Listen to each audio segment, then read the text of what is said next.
You're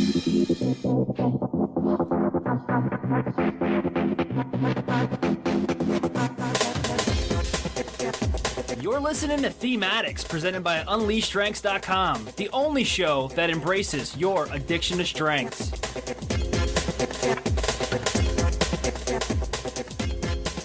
Well, hello, everybody. This is your host, Andy Sokolovic. Welcome to another episode of the one and only, the greatest podcast on the planet Earth, Thematics. That's right, folks. This is episode number 26. Grace had to remind me what episode it was before I started this, so thank you, Grace. My name is Andy Sokolovic, and I am a Gallup-Certified Strengths Coach and the owner of a coaching practice called Unleash Strengths, nestled in the small Midwest town of Clinton, Iowa. I am a coach for hire, working with organizations to enhance employee engagement, boost recognition, and increase overall job satisfaction. If you are interested in enlisting the skills of a strengths coach or looking for a speaker for your next workshop, conference, or seminar, consider giving me a call, 815-441-2219, or shoot me an email, Andy, A-N-D-Y, at UnleashStrengths.com. Thematics is a podcast series designed to highlight the massive impact the Clifton StrengthsFinder assessment has had on now over 12 million people. We've surpassed 11.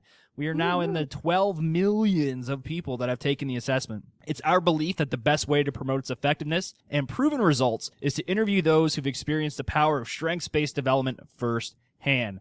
Our guest today is intimately aware of her strengths and wants nothing more than to share her story in an effort to help others succeed. For more information or to schedule an interview for yourself, that's right, you too can be on Thematics. Again, shoot me an email, Andy, A-N-D-Y, at UnleashStrengths.com. We're on social media, Facebook.com/UnleashStrengths, Twitter at UnleashCSF, that's UnleashCSF. You can subscribe to our RSS feed and our iTunes link and everything right on our website for your Android device. If you look at the top right-hand corner of this webpage, you'll see all the beautiful links on there. My co-host is none other than the wonderful Grace LeConte. She's the owner of LeConte Consulting. You can find more information at LeConteConsulting.com. That's LACONTE Consulting.com. And Grace works hard to provide strengths-based training to management teams and groups. Grace, tell me it's raining out there in the Pacific Northwest. Sorry, it's not raining today. It's a beautiful sunny day here in Vancouver, Washington. Nice. What's new with you? Anything? I have been enjoying many sessions of contemplating the universe and the joy around me through meditating. Wow. So that's been a big change here because I never would have done that out east. That's awesome. I always try to meditate, but then I fall asleep and lose track of time. So I have to give that a try. I'm really excited about some things that are brewing, and they will be coming to my website very soon. But I'll be presenting some brand new changes to my brand and to my company. I'm going to be offering HR services on personality assessment result tool. So it's a tool that companies can use to make the most of any personality test that they've already done if it's not being implemented. So that's brand new. I'm so excited to roll that out soon. And then I also provide minimalist management encouragement for managers who are struggling. If you're a manager and you need help figuring out how to get forward, that's where I can help. And I also have another brand new website called the Job Loss Coach, joblosscoach.com. That'll be coming out soon for people who have lost their jobs and are seeking what to do next. So awesome. There's a lot going on in my I'm excited. Now. It must be. It's like a factory in your head, just pumping out. Yeah, content. I can't just start one company. I got to start 3 at once. Yeah, welcome to my world. All right, but this show is not about us. Yes, it's about our guest today. So I want to introduce a woman now who I've been following for a little while on social media. She's a brand new minted Gallup-Certified Strengths Coach, Beckie Jorgensen. Beckie, how you doing? Thanks for being on our show. I'm doing great, Andy and Grace. Thank you for having me. So, Beckie, tell us a little bit about yourself and how you found out about strengths, and then go ahead and reveal your top 5. Absolutely. So about 1 year ago, I left the corporate world. I had been in human resources for 15 years, and I decided to leave and open up my own company. It was through networking that I was introduced to an alignment coach, and he is the first person that introduced me to StrengthsFinder. And once I took StrengthsFinder and engaged in coaching for 3 months, I absolutely had that aha moment and discovered my calling. And that's when I decided to become a Gallup-Certified Strengths Coach. So my top 5 are strategic, maximizer, responsibility, futuristic, and positivity. Yay! Yeah, that's an awesome combination of top 5, and I can hear all of that just through our pre-show banter that our listeners did not get to hear. We had some fun before we launched this episode of Thematics, and Beckie was a delight, and I continue to want to just connect with her as we move on because she's got a lot of great things to offer. Now, what is your company, Beckie? My company is People's Choice Consulting is the company name. My website is actually BeckieJorgensen.com. So when I decided to do strengths coaching, I actually revamped my website, rebranded, and used my name.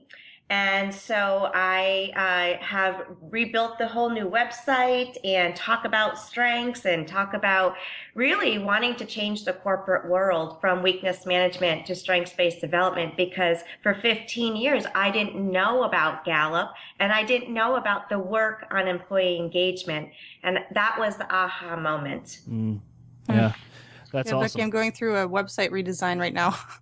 And looking back at what I've done in the past, I'm just like, what was I thinking? Do you have that problem too? Yes, I have a much more sophisticated website now, thanks to my wonderful marketing guy that's here locally. Wonderful. Yeah, I think websites are kind of visual proof that we adapt and grow and mature as we advance along in our professional careers. Because I know my own website has gone from, when I see where it's at today, from where it was 3 or 4 years ago, I almost cringe looking back at some of the old media files that I have. But so what you said, an alignment coach, can you explain what that means? I've never heard that term before. So Kyle Morgan is my strengths coach, and he did a sabbatical for several years where he learned about strengths, but he takes it a little bit further. And so really what you do is you get real small first, and you really learn about yourself, but then you learn about how you align your strengths to your everyday activities and how you can contribute to the community and serve others as well. So you kind of start with the small funnel and then work your way up so that you begin to develop a leadership statement, for example, an alignment constitution where you really define what your leadership, your genius, and your art is. Wow. Yeah, really interesting. We'll have to reach out to Mr. Morgan and see if we can get him on the show. He sounds like a guy that's we want to add to our list of strengths enthusiasts and just all around awesome people. Yes, and Kyle, you can follow Kyle. He's also part of the Gallup Call to Coach and the Gallup Strengths Finder Facebook group as well as being on LinkedIn. Ah, very cool. Very cool. So this show, Beckie, is all about those listeners who maybe have just taken the assessment. They're brand spanking new. Strengths just enter their life, sort of how it entered yours and mine roughly 2 years ago, and then Grace's as well. So the first question that we ask is, since the day you were introduced to strengths and you in your top 5 were revealed and you got your Theme Insights report, what does your journey look like? Walk us through that first time where you had that information in your hand. How did you begin to apply it? Well, once I had that information in hand, obviously it was like, oh my goodness, this is really about me. I really felt like the themes helped me really understand why some things were happening in my life and why some things were not.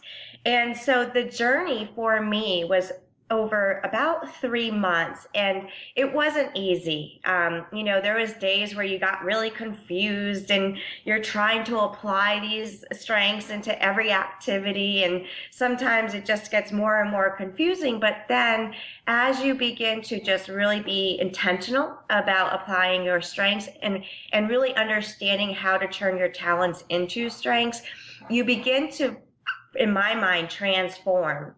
And that's what happened is like my life became clear. My path became very clear.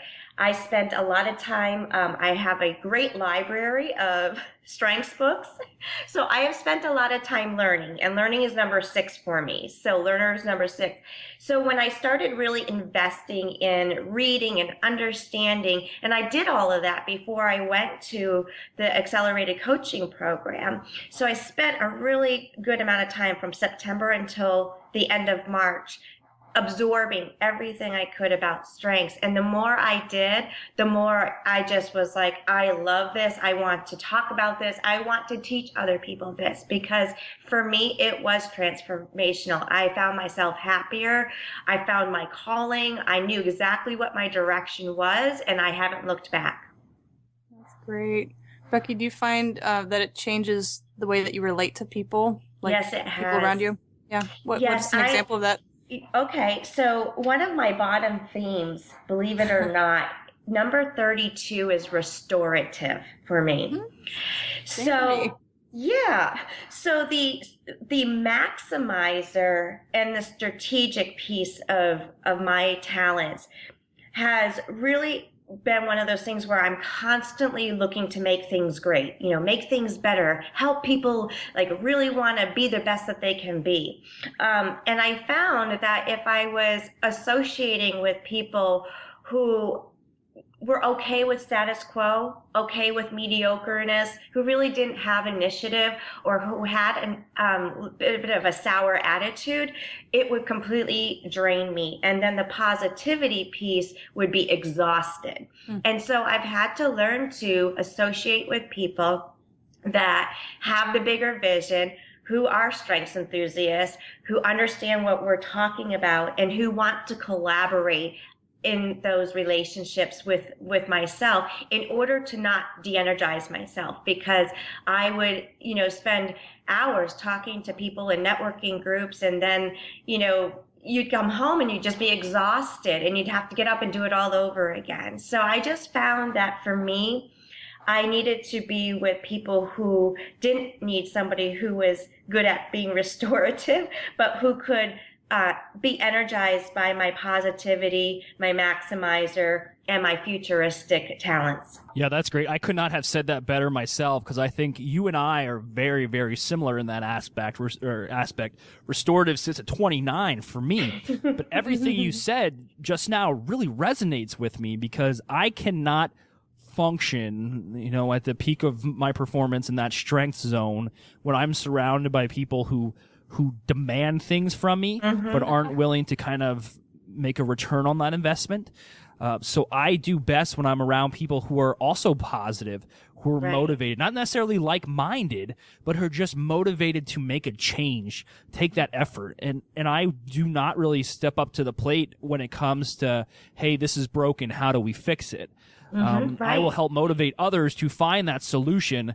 And like you said, within my woo and my communication, and even some of my strategic, but the restorative part is always kind of lacking. So I like that you said that. Exactly, because I feel like, again, you don't have to be like-minded, but if you're around people that are complaining, they don't know, they're just negative Nellies and they don't want to do anything about it, it just deflates you. There's a cartoon that my children watch on like Disney, and it's called like Kirby Bucket. And this kid has he's an artist, like he doodles and draws and stuff. But all the episodes, he lives out his life, but there's segments of his life where he actually will see one of his doodles like come to life. And I always just kind of imagine myself like Kirby Bucket. If I'm in a room of constant complainers, I just view them kind of animated like gigantic sponges sucking the juice out of me. Oh my gosh. But it's funny. That's how my brain works. For those of you. Andy, I get that.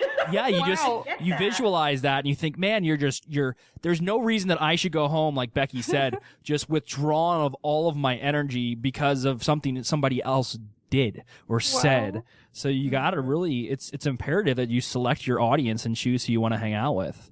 Yes, it is. Can I be a voice of dissension, or I guess a devil's advocate? Sure. In defense of all the people who are negative, I have had a really, I totally agree with what you guys are saying. I have positivity as number 7, and I have woo as number 8.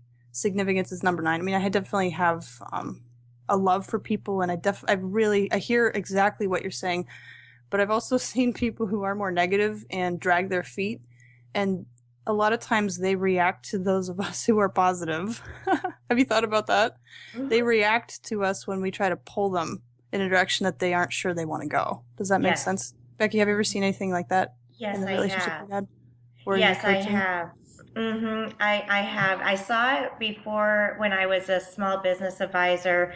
I had some situations where that occurred, as well as in some of my own personal relationships. Yeah. And really what happens is I was spending so much time trying to be positive, to show them the future and what could be.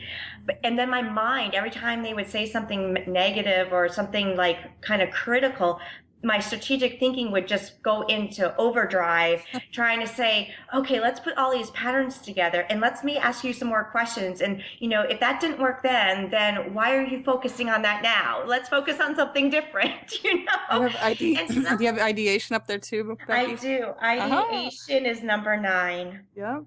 And so, it just, what I found is that some people, I could move the dial a little bit with them, but it wasn't necessarily going to be sustainable unless they could get comfortable within. So they needed to almost hear a different way for you to explain it, that they could wrap their mind around. Yeah. So not to bash positivity people at all. I love the strength that I have, but I find a lot of times people that react the most to me, it's not that they're reacting to positivity, it's that they're reacting to being pushed. And they don't always want to be positive or happy, Some people just don't want to be in the moment. They have to experience the struggle in a different way and maybe have more executing solutions or feel more connected relationally, which I have really low strengths there. So that's been something I realized. Yeah, and where my positivity comes out is really a lot of energy. I'm a very high energetic person. And so for me, the positivity isn't necessarily in the words I use. It's just the energy I give the room or give that person, so that they can relate to me. Like they feel like, okay, she's listening and she's excited about what I'm talking about. So that's how I build relationships with people, is really through that enthusiasm, through that, giving people hope. Yeah, I can tell. Andy, can you tell? Yeah, I can tell. I'm pretty sure that Becky and I were separated at birth. So on Mother's Day, I'm just going to buy one card. You can sign it, send it to my mom, and then we'll cover both. No, I totally agree. People have said that in the past. They've come up to me and say, Andy, how do you have so much energy? And I say, you know what? It's just natural. It's just when I get motivated or passionate about something, it's just like somebody's behind me with a set of, card charters just zapping my back because I'm excited about what can we do next? What's the next step? How can we get this done? But on the flip side, as Gallup refers to as the basement, I will agree with Grace that sometimes that comes across as super aggressive and people will throttle back. They'll close themselves up because they do not know how to deal with it, nor do they necessarily have the desire to embrace that because they just know they couldn't keep up. Right. It's especially those deliberatives. Hi, deliberatives, if you're listening. Yeah. I love you. Yeah. My son has it. I know several people that have deliberative, and they are a whole different world than an activator, positivity, focus, ideation. Yeah, deliberative is about number 29 for me. Yep. But isn't this the cool portion of the show where we can identify now all three of us becoming strengths aware, looking through a lens of strength, no longer look at those individuals as, they're just not willing to jump on board. We're looking at them as, okay, they're not really hip to my game, but what can I say or do? What actions can I take to make sure that we're moving towards the same goal, just kind of in different directions? And how do I embrace that? Deliberative, for anyone who's listening that doesn't know, deliberative is the strength, very great strength, of being cautious when making decisions, wanting more information, and not wanting to jump into things, which is pretty much antithetical to an activator. Yeah, I call them my safety tether. Who sees opportunities and wants to move a group or an individual forward with an action, whether or not you think through it first, which I've made that mistake. Yeah. So deliberative is a really great companion strength to someone like me. And I think you have activator too, right, Andy? Oh yeah, Number 6, right? I'm activating all sorts of stuff. Yeah, I look at when I kind of, again, how I picture things in my head. I look at those who have high deliberative, and I picture them like standing across from each other and holding hands, providing like a net for me to fall in because I'm going to. But they're the ones that are there to catch me when I say, "Oh crap, I leapt before I knew what I was jumping into. Now what?" I mean, they're kind of my, I don't want to say safety net, but they definitely provide me with a buffer, and every once in a while have to kind of slap me across the face and say, "Simmer down now, calm down. You're too aggressive." That's a good point. Becky, do you have any deliberatives in your life? Yeah. Yeah, a few. But, that's what's great about, the whole strengths piece is that you just learn to appreciate people in such a different way. Once you have the knowledge of strengths and others' talents and the interplay of those talents, you learn to work with people and you learn to self-regulate, because obviously with my energy level and my futuristic thinking and my strategic thinking and wanting to be a maximizer, that can come across as pretty powerful and pretty scary. So you learn to regulate and you learn to pay attention to your audience. Who are you talking to? Can you identify what maybe some of their strengths are and adapt to it? Becky, moving on to our next question. That was awesome, by the way. That was a jam-packed session of great communication when dealing with groups and other people. Talk to us a little bit more about that aha moment. I mean, you said you experienced it when you were first introduced to strengths. What was that? Kind of explain to us that scenario where you're sitting there and you're going, wow, like this is me. How did this assessment get so close in identifying the type of person that I am? So my aha moment, once I really delved into understand my strengths, I actually created a vision board, and I took all the different words from my theme report that really resonated with me, and I actually outlined them on a vision board. And then when I was being coached, we talked a lot about leadership. And, where did I see myself? Because I was a leader in the HR world. I was a chief HR officer. I had a team of people, and I saw myself as a leader and pushing the organization forward. So it was a matter of how do you really make the connections between what your talents are, what your work is going to be, how are you going to best serve the community, and how are you going to be able to stay energized in doing the best work of yourself. When you start to see the patterns, and the vision board was one way for me to do that, and I started making recipes. And so recipes being combining words to then give me an aha moment of that's me, that's who I am, that's what I need to portray. That's when it came to me. And so one of the things that my calling came to me was that I was really passionate about continuing to help people. I mean, people have been my customer base for 15 years. But I also had a passion about the fact that I have for 15 years worked in weakness management organizations. And like I said, I can't change the past, but I can move forward and I can try to have a bigger mission of going into organizations and giving them the opportunity, especially my HR colleagues, of knowing that there is a different way to doing things. And that's my biggest mission, is I really want to focus in not just on individuals, because I think that's valuable too, but the bigger mission is to help organizations develop strengths-based culture to improve performance. I've seen people hate their jobs, get sick from their jobs, have chronic illnesses. I've even had people commit suicide because of the pressures of the work world and where they don't feel valued by the organization. And I want to be one of the people, one of several people. I do have 2 other people I'm working with that are Gallup-Certified Strengths Coaches. Hi, Ryan. Hi, Jen from Quirk. And that is our mission. We want to work with small to mid-sized organizations and help them change their corporate culture so that their employees are engaged, that they have less turnover, higher productivity, and the individuals contributing to the organization are actually rewarded for the unique contributions of their talents in the roles that they have.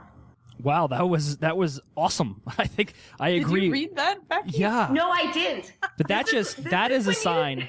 That is a sign of extreme passion, though. When somebody can just like say that stuff impromptu, not even given a heads up as to what question is going to be asked, and they can respond in that manner, that just allows me to believe that you are so passionate about this, you don't need any kind of notes or bullet points. You got this all figured out. That's awesome. But that's the transformation. When you read that for right there, that's your example of the aha transformation, is that when you can really combine all this information and actually apply it to your life, you're able to be authentic, you're intentional about what you're going to do, and you do it. That's cool. Grace, you have anything to say about that? Thank you, Andy. No, Becky, I have a question because I think we are in a really interesting and unusual, wonderfully unusual situation right now. Andy and you and I all share futuristic in our top 5. Yes.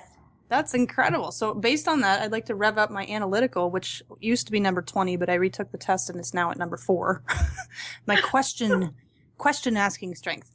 I'd love to hear from all of us what we see happening in the strengths world and how we think that could benefit moving into the new age. Now that we have 12 million people that have taken this assessment, and yet I'm highly uncertain about how many of them actually know what the results mean.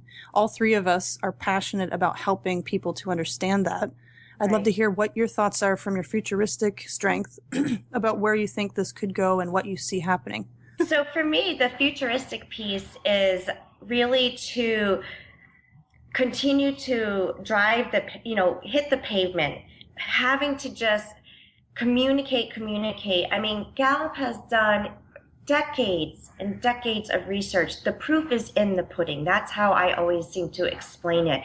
And if we can, as a collaborative community, continue to work together collaboratively to drive the message of this is the way to go. If you want to have a sustainable company, if you as an individual want to find fulfillment and happiness in your life, then work with a coach, work with a strengths coach, or consult with a strengths coach, because again, the ROI and the transformation speaks to itself. And so I think as a community, a larger community, strengths enthusiast community, we have to be collaborative partners in moving the message, getting out there, doing our presentations, and doing the work. That's great. And I also love that you said you're working with 2 other individuals. Ryan, I'm aware of, and then is it his wife? Yes, Jen Loomis. Jen, that's so cool. I think that's something that I personally have been kind of seeking out, is to develop some kind of team where it's just not a one-man army. I'm not a one-man band. I want to get out there and kind of integrate and work with other strengths enthusiasts because, like you said, I feed off of that. And when we ask ourselves, what do we need in order to embrace all of our talents and actually aim them, that's something that I need, and that's something I'm still looking for. So kudos on that for finding those 2 individuals, and I wish you guys a tremendous amount of success moving forward. Thank you. So is that the vision that you see moving, like in the future vision of the way you see the world, Andy?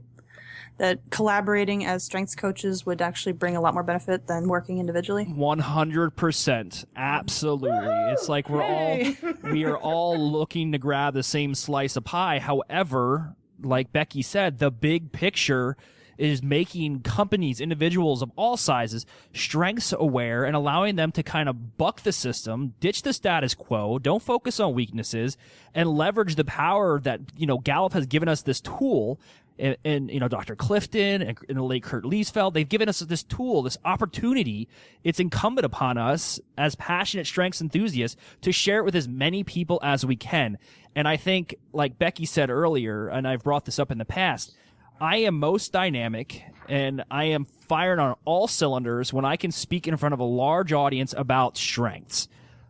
I am less, I don't want to say less effective, but I do not feel like I'm making the most impact when I'm doing the one-on-one coaching. Although I love helping people see that light and kind of reach for that new level. We've spoken about this in the past several times, Grace. I just love getting in front of large groups of audiences and just saying, hey, there's a new way. I want you to jump on board this train of success because it is leaving, and I want to educate you on where to meet and when to be there because you can roll out with us at the same time and take this to a whole new level. Yeah, for any of you looking for a keynote speaker, Andy is your man. Yeah. You can get the whole group fired up in less time than it takes you to tie your shoe. Yeah, well, it depends. I have Velcro sneakers, so I know that's pretty quick. No, I'm just and that goes to the same point, Andy. What you're talking about is, we are only as sharp as our points. But so as individuals, we're not well-rounded. We should sharpen our points. But when we work in partnership with collaborative people, then as a team, we're well-rounded, right? Yeah, absolutely. I mean, that's exactly what I believe, and I think Grace believes the same thing. Oh, totally. Yeah, I come from a very different background than most. I don't know. Maybe strengths coaches, I guess, don't all come from one background, do they? No. They come in all shapes and sizes. Yeah, I was just talking to a woman today, actually. A shout out to Sheila. She's kind of on the fence whether or not to become Gallup-certified or what to do, and she really feels her calling is in coaching. She's been doing a lot of things in that realm for a while, but she loves strengths. She loves the tool, and she wants to apply it professionally. And her and I engaged in a big conversation about just coaching in general and how we use strengths. She comes from a very different background than I do. When I want to Gallup to become strength certified, I could tell you what my top 5 meant, but if you would ask me what significance meant or something like that, I go, I don't know. I know my top 5. And they were like, seriously? You don't know what they all mean? I'm like, no, that's why I'm here. Duh. Like, teach me, show me the way, mold me, develop me into a strengths enthusiast who can go out there and share your message. And I came from that background where some people have been using it for years and they just want the certification. So they go there and they always learn something new. But yeah, everybody is cut from a different cloth. Everybody comes from different backgrounds. And I think that's what makes this coaching group that we've established now pretty cool. Yeah, it could even possibly become a matchmaking group if we can collaborate and kind of offer services to each other and see how we could each fit into, you know what I mean? Yeah, I mean, I'm not necessarily looking out to become like hugely rich off of this, but I love to collaborate and find ways that I could help others and have them help me at the same time. So maybe this group could help to bring a lot of us together and then collaborate on different projects. Yeah, absolutely. Vanilla Ice said it best: stop, collaborate, and listen. And that's Ice Baby, if you remember Ice that. Baby. All right, so before I get do that on the air. Before I get too weird, let's move on to the next question. So, Becky, we've talked about how you use StrengthsFinder in your business and how you've kind of applied it in everyday life. But the next question I want to ask you is, how do you encourage others to take the assessment? And also, on the tail end of that, what kind of resistance do you get if people just have that just generic, I don't want to take an assessment attitude? How do you kind of get around that? And how do you alleviate any kind of stigma attached to the word assessment itself? Actually, I've been pretty lucky. The more I talk about the assessment and what it's done for me with individuals, I pique their interest. Now, I have obviously had to complete my 6 coaching sessions, and I was easily able to identify 6 people that were willing and wanting to take the assessment. I have provided the book with the code in networking meetings when I've done a presentation as like a giveaway. And I have had a little bit of resistance from people who get the book but don't necessarily want to take the time to take the assessment. So with those people, it's a matter of just a little bit of encouragement, a little bit of follow-up. But I also know when they need to take that initiative themselves. And therefore, that's on them. You have the resources, the tools, you have the information behind why I'm asking you to take it. But it's up to you to actually take the initiative, take the assessment, and then I offer a free 1-hour consultation for us to go through their report. and learn a little bit more about that. And then obviously if they want to learn more, well, certainly I'm available as a coach. But even my daughter my daughter's 14. She's going into high school next year. She's been watching what's been going on here in my life. And I actually got her the Strengths Revolution kit, and I'm going to be having her take that as she prepares to go into high school, so that, she's able to understand what her top 3 themes are and how that could be applied academically with her future visions. Wow. Beckie, I'm not familiar with the Strengths Revolution. Is that for kids? Yes, it is. I'm sorry. I wanted to make sure I got the name right. Strengths Explorer for ages 10 to 14. Okay. Yeah. And it's from Gallup. Yes. Okay. I have heard of Explorer. And then there's Strengths Quest for college students. Well, like high school college students. Strengths Explorer for 10 to 14-year-olds. And it's a neat little thing. It comes with a youth workbook and then a parent guide. So... Yeah, it's a cool tool. I've used it a little bit in the past for some family coaching, which I only have done once. I believe it went successful, but it was interesting to use within a younger audience. So, and I apologize for that background music that played. I was actually going to Quirk site, which we will. Oh yes, it plays music. Yeah, it plays music in the beginning, which is awesome. Andy, I know. What are you doing? Yeah, no, this isn't professional, but I will slap a link to their website as well, because I really like what they do. I love the videos they've been creating and doing some of those skits, back and forth, and how the 2 themes kind of engage with each other and stuff. So really cool. And this is why I get giddy when I see people create this engaging content, because I think, I don't want to say for so long, but for a bulk of maybe the early when Strengths first came out, it was kind of like, okay, and there was a lot of science behind it, and theoretical studies, and Gallup was providing this stuff, but at the end of the day, it wasn't exciting. It wasn't really super fun. It wasn't super engaging. But now you see more and more coaches are creating these really dynamic websites. They're doing cool things with video. They're slapping content out on YouTube. They're creating these different, animation type things or graphics, and it's really starting to make this wealth of really just awesome content that's out there that others can consume. And I really just want to give everybody a big kudos that's out there kind of branding themselves and coaching based on what they do best. And that's engaging. And I love how they're people. just so willing to share it with everyone. Yeah. I mean, that says a lot about their character, that they're just willing to put it out there for everybody to use. Huge if amount you of aren't support. already a member of the Facebook group, the Gallup Strengths Finder Facebook group, go ahead and join.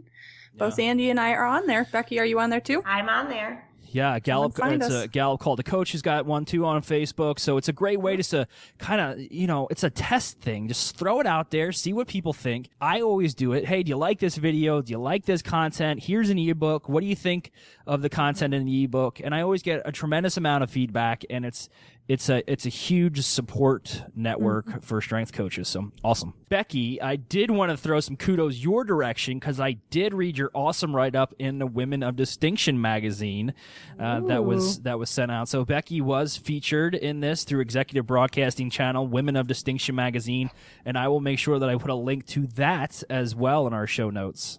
Thank you very much. What was that about? Were you featured as a coach or as a yes, yes, and the article was being done just prior to my actual certification. So, but it was really talking about professional coaching and how people don't have to feel stuck in their job. They don't have to fear change, because when you are able to identify your talents and turn them into strengths, there's a transformation that comes. And by being able to help people as a coach connect their strengths to their work, that I feel that it not only improves your efficiency and confidence, but it gives you productivity and doesn't allow for you to lose your hope. So it was kind of a message out there around, don't be stuck. I've been there. I've been there where I was in an environment that I was stuck in. I needed to make a decision, a very conscious decision to leave it. But with that, you lose, your stable income. You lose, you lose a little bit of your sense of self. And so for me, by having the Strengths Finder and by going through my own coaching, I was able to rediscover that at a bigger level and not turn back and feel like I had to go running back to a traditional job. For me, entrepreneurship and being my own coach and consultant for other people was a dream that I never thought would happen, and it's happened. Wow. Good for you, Beckie. Yeah, awesome story. Awesome story. Beckie, you're sitting behind somebody who's at a computer, and they just print out their top 5. They get their theme insights report. They're staring at it. They're looking at it. They kind of see these funny words that may or may not be real in the dictionary or not. And they turn to you and they say, now what? What is one piece of advice you would give them just to start them, push them into a direction of success? The first piece of advice is to take your strengths insight theme report with the action items and really take your big old highlighter and start highlighting words that resonate with you, words that you can say, that is me. Because when you start dissecting that report, the words that define what the theme is much more important than just the theme word itself. And then the second thing is that I love to do with people who decide that they want to learn more about themselves is I absolutely love doing theme pairing. I think theme pairing is one of the bigger ways for you to be able to get much more to acknowledge and claim your talent in a much bigger way. And that's the one thing, and I know it's my strategic thinking, but that's the one way I can get people to really just let go of thinking of their themes as static or as, I don't like this or I don't like that word, but really see it as the interplay of their talents together. For me, being able to share that insight and help them see sometimes where things can be a little bit more raw versus mature is really, really beneficial to that person. How do you do the theme pairing? You just pick the 2 of the 5 and see how they work together? What you do is there's actually a theme pairing book that Curt put together that we got as part of our coaching kits. And what you do is you take your first talent, your first dominant talent, and you pair it with the second, third, and fourth, and fifth. Then you take your second talent, you pair it with the third, fourth, and fifth, and then the third with the fourth and fifth, and the fourth with the fifth. And there's descriptions around those pairings and what it looks like. And for me, it just gives people that bigger, broader view of how these things interplay. It gives additional information about themselves to them. Yeah, it's more of a broad look on their top 5 rather than just breaking them down and looking at the individual themes. Exactly. So, it's the interplay. This whole year of exploring strengths coaching, I've never heard of that particular exercise. That's great. Yeah. I don't know if it's available on Gallup Strengths Finder. They have the files, or Gallup Call to Coach. They got those little files tab. I don't know if it's available out there in like a PDF form. I've downloaded every single one, Andy. Yeah. so you would know. You would know. That one. Yeah, we'll figure it out. We'll make sure it gets into the hands of the right people. What a simple way to even go deeper into that. I've never thought of that connection. That's great. Exactly. Thanks for sharing that, Beckie. You're welcome. Yeah, dig deep. I think it's amazing. Dig deep. Help others identify. I mean, one of the things that I like to do is I help other people identify their talents. And then I try to establish some kind of emotional attachment to those talents rather than just being aware of it, kind of create that emotional tie. And then I make sure they're self-interested in those talents. I mean, I want them to have a burning desire to learn more about how this can not only be applied, but what it really means to take ownership of your top 5. Exactly. And then you got to make sure they can recall that information. So it's just not a short-term memory type thing where they take it in and they brain dump it later. They have to be able to kind of recall that stuff, and then in order to be able to apply it. Very cool. This has been an awesome interview. I really appreciate Beckie taking time out of her day to allow Grace and I the opportunity to kind of pick your brain and also hear what it's like in the life of Beckie Jorgensen as she moves forward as a Gallup-Certified Strengths Coach. So thank you. Thank you for having me. I enjoyed this as well. Thank you, Andy, and thank you for everything that you guys. I've had fun. Yeah, that's great. Hey, can we finish with one last thing? Sure. Do you want to mention a couple words that you would have pronounced from the place where you originally are from? I'm originally from central Pennsylvania, and we say, or even western Pennsylvania, we say that we wash our clothes in the house. And we stay around and eat some pie a while. Like, eat pie later, a while. Oh, That's my a goodness. weird accent coming from the Midwest later, and now I'm in the West Coast. But Andy, what about you? What are some weird accent words that you can, or normal words that you could? This is the share? conversation that's stemming off our pre-show banter. And as Grace and I interview people from all over the world, we always like to kind of track the different accents or usage of certain words, or maybe even words that don't exist in the English dictionary are thrown out there. But for me, it's instead of saying pecan pie or pecan pie, I say pecan, like pecan pie. So yeah, that's around the corner. Yeah, like pecan. Yeah, that's my thing. Being from Pennsylvania, I don't know if it's a Pennsylvania Dutch thing, but yeah. What about you, Becky? Well, I am from Connecticut originally, so the one word for sure that I get corrected on all the time is, instead of saying idea, which I have to be very conscious about, I say idea. Grinder versus hoagie, soda versus pop, and aunt versus aunt. Nice. Yeah. I like that. It's amazing. We're all so different. And it's just, what really threw me off is when I was stationed with some military folks from Georgia, and I'm sure others, places down in the South, that Coke is everything. Like, can I have a Dr. Pepper Coke? And you're like, oh, what? Or get me a Coke. Georgia. And they're like, here's a Coke. And you're like, no, I wanted a Sprite. And I'm like, then why'd you ask for a Coke? Well, everything's Coke. I'm like, that just throws me way off. There's no Pepsi Coke. That doesn't even happen. Yeah, and dinner, supper. But hey, I love that we closed this out with some kind of off-the-topic banter towards the end. It was really cool. We are multifaceted, Andy. We've got accents out the wazoo here, so might as well talk about it, It's a fun time.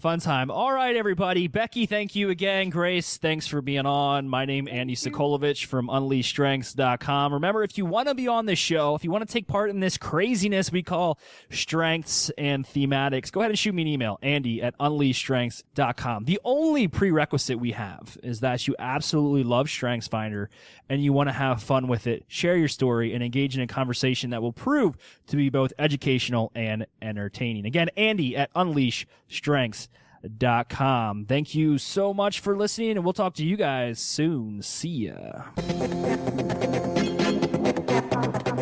Thank you for listening to another episode of Thematics presented by UnleashStrengths.com. Remember to embrace your strengths and always stay addicted.